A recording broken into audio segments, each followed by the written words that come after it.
Hello दोस्तों, आज हम बात करेंगे सबसे कॉमन मेटाबॉलिक प्रॉब्लम को यूरिक एसिड की वजह से कहते हैं, जिसे वो गाउट कहते हैं।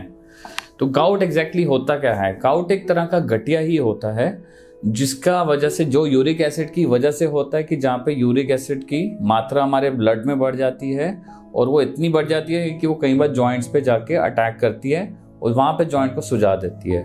सबसे कॉमन जॉइंट जो यूरिक एसिड के साथ आता है वो हमारे पैरों का जो अंगूठे में सबसे पहले आता है। बस वहाँ पे देखा गया थोड़ा सा बॉडी का टेम्परेचर नॉर्मल बॉडी टेम्परेचर से कम होता है, इसलिए यूरिक एसिड सीधा वहाँ जाके जम जाता है। यूरिक एसिड की मात्रा बहुत लोगों में बड़ी रहती है, बट सब में वो लक्षण नहीं करता।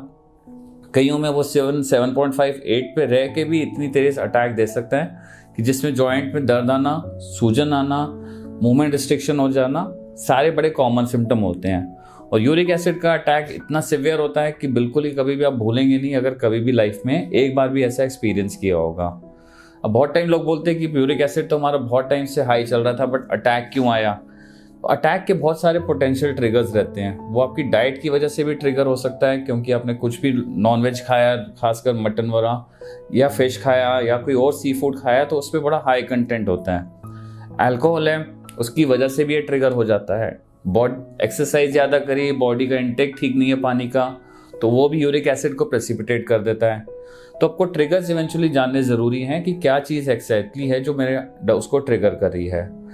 यूरिक एसिड के हर अटैक में आपका जॉइंट थोड़ा सा कमज़ोर होता है, क्योंकि सूजन आती है, उसमें पानी भरता है और वो नॉर्मल टिश्यू को थोड़ा डैमेज करता है। इसलिए प्रिवेंशन यूरिक एसिड का बहुत ज़रूरी होता है, क्योंकि बार बार अटैक से कई बार जॉइंट का पूरा कार्टिलेज ख़त्म हो जाता है। 2 अटैक से ज़्यादा में ज़रूरी है कि रेगुलर ट्रीटमेंट लें, रेगुलर अपना यूरिक एसिड फॉलोअप रखें कि एग्जैक्टली उससे पता रहेगा कि कितना लेवल देखना ज़रूरी है, कितना लेवल आपको मेंटेन करना ज़रूरी है।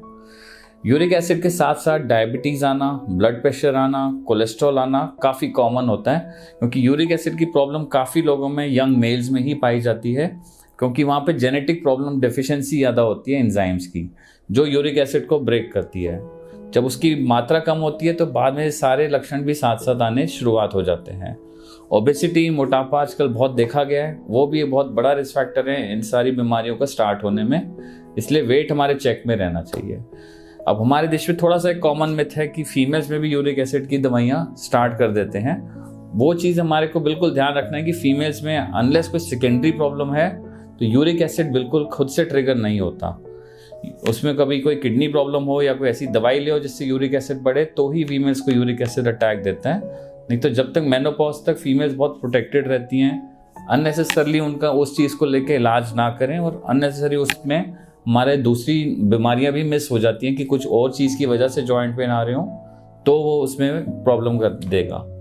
अटैक ऑफ यूरिक एसिड सबसे ज़्यादा पैर में ही आता है, तो इसलिए ध्यान रखें जब भी वैसे कोई अटैक आ रहा है तो आपको थोड़ा सा उसमें अलर्ट ज़रूरी होता है। और बाकी सीधा अगर हाथ के जोड़ों से आ रहा है तो वो यूरिक एसिड प्रॉब्लम नहीं है, वो कोई और प्रॉब्लम चल रही है, इसलिए उसका दूसरी तरीके से इवैल्यूएट करना ज़रूरी है। तो यूरिक एसिड के लिए सबसे ज़रूरी अपनी डाइट है, पानी का इंटेक बहुत ज़रूरी है कि एडिक्वेट हाइड्रेशन रखें, एंड जो पोटेंशियल ट्रिगर्स हैं वो अपना अवॉइड करें। अल्ट्रासाउंड किडनीज का ज़रूरी होता है, क्योंकि यूरिक एसिड के स्टोन्स भी किडनीज में बनते रहते हैं, तो वो भी एक जब भी आपका लेवल अगर ज़्यादा हो तो एक बार उस चीज़ की स्क्रीनिंग ज़रूर करें।